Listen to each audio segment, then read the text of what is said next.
Siapa sih yang nggak ngiler dengan iming-iming untung jutaan rupiah, bahkan puluhan juta rupiah setiap bulan dari ternak ayam kampung? Harganya lebih mahal, daging sama telurnya laku keras karena dianggap lebih sehat dan permintaannya stabil terus. Kedengarannya kayak bisnis impian kan? Tunggu dulu. Di balik cerita manis itu, ada sisi gelap yang jarang banget diomongin. Banyak peternak pemula yang semangat 45 di awal. Malah bangkrut cuma dalam 3 sampai 4 bulan aja. Modalnya ludes, semangatnya padam, kandangnya jadi pajangan aja. Kok bisa? Soalnya mereka cuma lihat enaknya aja, tanpa tahu ada tantangan apa di baliknya. Nah, di sini kita nggak akan cuma ngomongin untungnya aja. Kita bakal bongkar habis-habisan. Sejujur-jujurnya, semua plus minus ternak ayam kampung.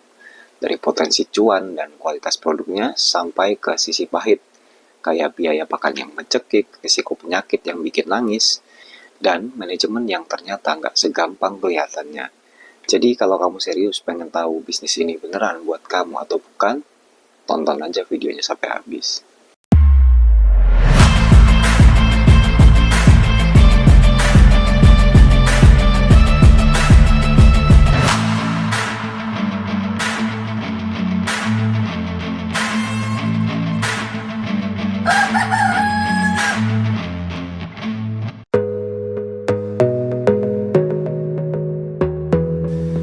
Oke, kita mulai dari yang enak-enak dulu ya, yaitu kelebihannya. Kenapa bisnis ini populer banget dan selalu ada aja yang melirik? Paling nggak ada 3 alasan utama yang bikin bisnis ini menarik banget. Poin pertama, cuan gede dan harga jualnya premium. Nah, ini dia magnet terbesarnya. Harga jual ayam kampung itu, baik daging maupun telurnya, konsisten lebih tinggi dari ayam broiler. Coba deh kita bandingin. Kalau ayam broiler sekilonya mungkin di angka 30 sampai 40 ribu rupiah, ayam kampung bisa laku 60 sampai 70 ribu, bahkan lebih tergantung lokasinya. Beda harga ini jelas ada alasannya. Ayam kampung itu punya citra produk premium yang lebih alami dan sehat. Dagingnya lebih padat, lemaknya lebih sedikit, dan rasanya lebih nendang.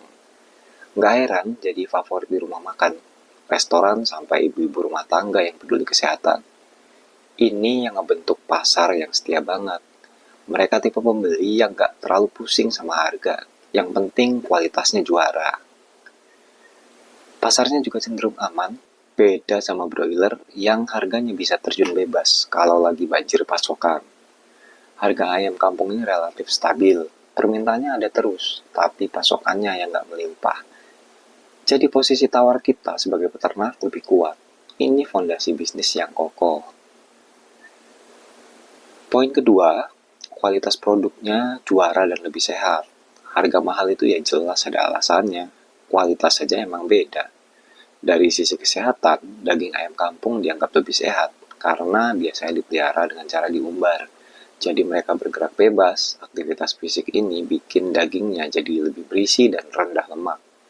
Selain itu, peternak biasanya nggak pakai obat-obatan yang aneh-aneh buat cuma ngejar pertumbuhan, dan pakannya seringkali lebih alami. Ini pas banget sama tren gaya hidup yang sehat di zaman sekarang ini. Orang-orang makin sadar dan nyari sumber protein yang bersih. Begitu juga telurnya, walaupun lebih kecil dan produksinya nggak sebanyak ayam petelur, telur ayam kampung ini dicari banget buat jamu, suplemen, atau sekedar buat nambah stamina aja. Nutrisinya diyakini lebih padat. Jadi, dari satu ayam, kita punya 2 produk andalan, daging premium dan telur berkhasiat. Poin ketiga, katanya sih tahan banting dan gampang diurus. Nah, ini nih mitos yang paling banget sering kita dengar. Ayam kampung mah kuat, nggak gampang sakit, ngurusnya gampang. Ada benernya kok, tapi ada tapinya. Secara genetik, ayam kampung memang punya daya tahan alami yang lebih oke dibanding ayam ras. Mereka udah terbiasa sama lingkungan kita. Kalau dipelihara sistem umbaran, kelihatannya memang lebih mandiri. Mereka bisa cari makan sendiri, kayak cacing atau serangga. Jadi bisa sedikit menekan biaya pakan. Buat pemula ini kedengarannya sempurna.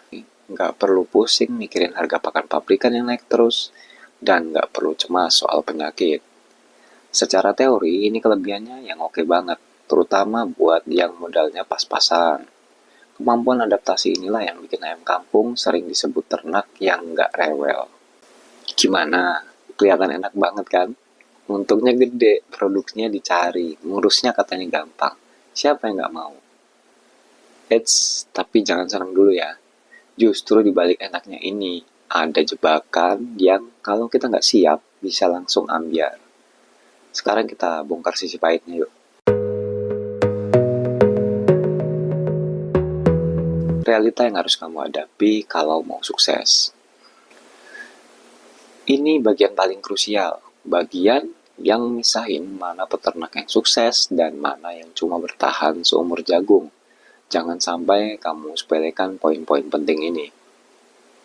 Poin pertama, pertumbuhannya super lambat. Jadi duitnya muter lama. Ini dia biang kerok dan kekurangan terbesarnya. Tumbuhnya lama banget. Kalau ayam broiler bisa panen dalam 30-40 hari. Ayam kampung butuh waktu paling cepat 3-6 bulan untuk mencapai standar bobot jual. Artinya, buat bisnis kamu, duit kamu itu muternya lama banget. Kamu harus keluarin uang buat bibit, pakan, dan operasional lain selama berbulan-bulan sebelum bisa ngerasain untung pertama. Ini ujian kesabaran dan kekuatan modal. Banyak pemula kehabisan bensin tengah jalan. Karena modal kerjanya habis sebelum waktunya panen. Karena masa pemeliharaan panjang, pakannya jadi lebih boros. Butuh pakan lebih banyak untuk menghasilkan 1 kg daging dibanding broiler. Jadi walau bisa diakali dengan pakai pakan alternatif, total biaya pakan per ekor sampai panen tetap aja gede. Ini hitung-hitungan pahit yang harus kamu siapkan. Bisnis ini bukan buat orang yang gak sabaran dan pengen cepet balik modal. Poin kedua, risiko penyakit mengerikan dan kematian massal. Tadi kita bilang, ayam kampung lebih tahan penyakit. Tapi bukan berarti kebal loh ya. Salah anggap di sini, fatal akibatnya. Ada penyakit yang jadi hantu paling menakutkan buat peternak. Kayak tetelo atau ND, gumboro, snot, sampai flu burung atau AI. Penyakit kayak tetelo itu ganasnya minta ampun. Bisa habisin satu kandang hanya dalam hitungan hari. Tingkat kematiannya bisa 90 bahkan 100%. Nggak main-main, resiko ini makin menjadi-jadi pas ganti musim. Kandang yang lembab bisa jadi sarangnya penyakit. Manajemen anak ayam atau DOC juga super penting. Angka kematian di fase awal ini bisa tinggi banget kalau salah penanganan. Mereka butuh penghangat, pakan khusus, dan perhatian ekstra. Gagal di fase ini artinya kamu udah rugi, bahkan sebelum perangnya dimulai. Jadi anggapan ayam kampung tinggal lepas, terus tumbuh sendiri, itu mitos berbahaya. Tanpa vaksinasi, kebersihan kandang, dan manajemen kesehatan yang benar, resiko rugi bandar selalu ada. Poin ketiga, manajemennya ternyata ribet banget dan penuh drama. Kekurangan terakhir manajemennya ternyata rumit. Pertama, nyari bibit atau DOC ayam kampung yang kualitasnya bagus itu susah-susah gampang. Apalagi kalau dalam jumlah banyak. Bibit jelek sama dengan pertumbuhan lambat dan gampang sakit. Kedua, butuh lahan. Idealnya ayam kampung butuh tempat buat umbaran biar sehat. Artinya kamu butuh lahan yang lebih luas. Ini bisa jadi masalah kalau kamu hanya memiliki lahan terbatas. Ketiga, produksi telurnya sedikit. Kalau kamu berharap untung dari daging dan telur, siap-siap kecewa. Ayam kampung bukan mesin petelur. Produksinya nggak bisa diandalkan jadi sumber pemasukan utama. Dan terakhir, tantangan jualan. Apalagi buat pemula. Meskipun pasarnya ada, kamu harus bisa masuk ke sana sini. Nggak cuma ngandelin tengkulak. Siap-siap aja, harganya dicekik dan untungnya tipis banget. Kamu harus proaktif sih, cari pasar sendiri, entah warung makan, restoran, catering, atau jual langsung ke konsumen. Karena kalau kamu cuma ngandelin tengkulak, lagi-lagi, mereka juga nggak akan pernah mau membayar biaya pembelian bibit kamu.